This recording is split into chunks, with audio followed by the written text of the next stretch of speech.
Ada penjelasan hukum fikih juga sini tentang tata cara mandi junub. Dan ini harusnya setiap muslim dan muslimah memperhatikan tentang cara-caranya. Yang pertama kata beliau, orang yang mandi mencuci kedua telapak tangannya 3 kali. Ya, seperti kalau kita mau wudu, telapak tangan saja 3 kali dicuci. Ini sebagian ulama mengatakan hikmahnya adalah kemungkinan dia pada saat biologis mungkin memegang kemaluan pasangannya, mungkin menyentuh benda-benda atau haram, sesuatu yang dianggap kotor, maka dia mencucinya. Kemudian yang kedua, mencuci kemaluan dari depan dan belakang secara baik dengan menggunakan tangan kiri. Ya. Ini tentu kenapa dikatakan tangan kiri, karena Nabi SAW tidak menggunakan tangan kanan dalam cebok atau membersihkan diri. Itu dijelaskan dalam hadis Bukhari yang lain. Aisyah berkata radhiyallahu anha, Nabi SAW tidak menggunakan tangan kanan kecuali kepada hajat-hajat yang baik, dan tangan kiri beliau gunakan untuk membersihkan kemaluannya. Kemudian yang ketiga, berwudu sebagaimana wudu untuk sholat, dengan catatan tetap menjaga wudu dari perkara yang membatalkannya dan tidak menyentuh kemaluan dengan tangan manapun. Jadi artinya mencuci telapak tangan, membersihkan kemaluan sampai bersih, kita mau pakai sabun juga lebih bagus ya. Sampai udah bersih benar-benar lalu kita wudu. Kemudian setelah wudu seperti wudu sholat, yang keempat menyela-nyela rambut dengan jari-jari sebanyak 3 kali. Jadi ambil air di jari-jari kemudian disentuhkan di bagian kulit kepala sebanyak 3 kali. Yakni orang yang mandi membasahi tangannya dengan air kemudian menyela-nyela rambutnya dengan jari-jarinya, yakni melewatkan jari-jarinya pada sela-sela rambutnya. Yang kelima, mengguyurkan 3 cidukan air sepenuh 2 telapak tangan. Kalau kita 1 timba sekarang, shower juga tentu sudah masuk, ke atas kepala hingga kulit kepala basah dengan sempurna. Kalau dalam sebuah riwayat dikatakan Nabi SAW mengguyur setelah memegang bagian sisi kanan kepala sehingga terasa di kulit kepala airnya, maka mengguyur sebelah kanan bagian tubuh 3 kali, baru kemudian mengguyur sisi kiri dan seluruh tubuh. Selanjutnya yang keenam, membasuh tubuh sebelah kanan, dimulai dengan bagian tubuh paling atas kepala, lalu paling bawah, atau ini biarkan air mengucur sampai ke bawah. Disertai catatan untuk tidak menyentuh kemaluan, serta seperti telah disinggung, untuk menjaga wudu agar tidak batal. Karena wudu tadi yang dipakai itu boleh dipakai sholat setelahnya, asal tidak batal. Tapi kalau setelah kita wudu, lalu kita mandi, lalu kita pakai sabun lagi, maaf, diletakkan di kemaluan tersentuh, maka batal wudu yang awal. Nanti kalau mau sholat dia harus wudu lagi.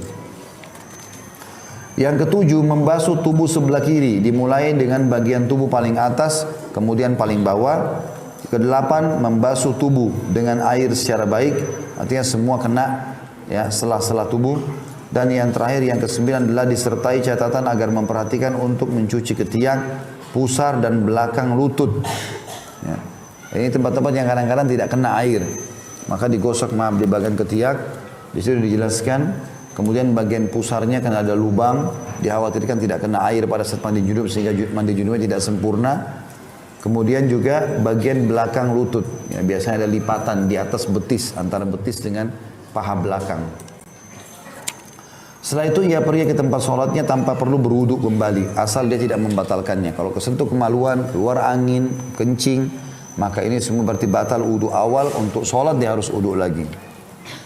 Imam Muslim meriwayatkan dalam sahihnya tentang tata cara mandi Rasulullah SAW.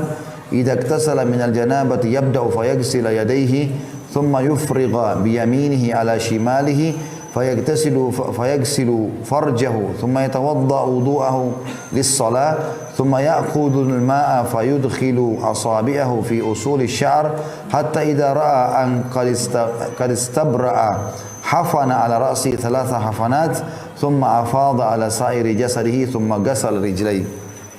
Ketika mandi janabah, mula-mula beliau sallallahu alaihi wasallam mencuci kedua telapak tangannya, lalu beliau menuangkan dengan telapak kanan atau dengan tangan kanannya pada tangan kirinya, lalu mencuci kemaluan. Maksudnya Nabi SAW ambil cidukan air dengan tangan kanan ditaruh ke tangan kiri yang mencebok kemaluannya. Sudah kita jelaskan tadi, kanan tidak boleh memegang kemaluannya. Setelah itu beliau berwudu seperti wudu untuk sholat. Kemudian mengambil air lalu memasukkan jari-jarinya pada akar-akar rambut hingga ketika merasa bahwa beliau sudah menyempurnakannya, maka beliau menciduk 3 kali cidukan dengan kedua telapak tangan untuk diguyurkan pada kepalanya. lalu mengguyur seluruh tubuhnya, lantas membasuh kedua kakinya. Tidak ada perbedaan antara laki-laki dan wanita mengenai tata cara mandi janabah. Muslim meriwayatkan dari Ummu Sulaim radhiyallahu anha, inni imra'atun ashuddu dhafra ra'si fa'anqudu li ghuslil janabah wa fi riwayat lil haidati wal janabah. Qala la, innama yakfiki an tahthiya ala ra'siki thalatha hathayat thumma tufidina alaiki al-ma' fatathurin.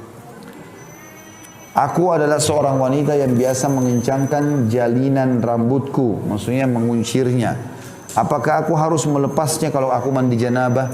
Kalau ada kunciran, maka dalam satu riwayat, apakah aku harus melepasnya kalau aku dalam keadaan haid atau junub? Maka Nabi SAW menjawab, tidak perlu. Tapi cukup bagimu mengguyurkan pada kepalamu 3 kali cidukan, lalu kamu guyurkan air pada tubuhmu, maka kamu menjadi suci. Hadis ini riwayat Muslim di jilid 1 halaman 259. Jadi perlu dipahami juga ya, mandi junub ini ringan sekali. Bukan mandi yang berat seperti sering dibayangkan.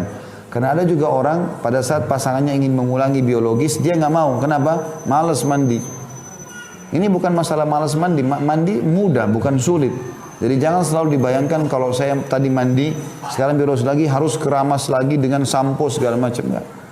Pakai air, tadi sudah pakai sampo, sudah pakai sabun, sekarang mandi yang kedua ini mandi membasahi, syarat saja supaya junub itu bersih, bisa sholat gitu kan. Dengan tadi mengguyurkan sampai 3 timba air, ya dibahasakan dalam hadis ini. Adapun tentang mandi wanita dari haid, maka para ulama berselisih mengenai kewajiban melepas jalinan rambut kepalanya atau ikatan. Namun yang sahih bahwa ia tidak wajib mengurai rambut kepalanya. Berdasarkan hadis terdahulu, dalam suatu riwayat, apakah aku mengurainya karena haid dan janabah?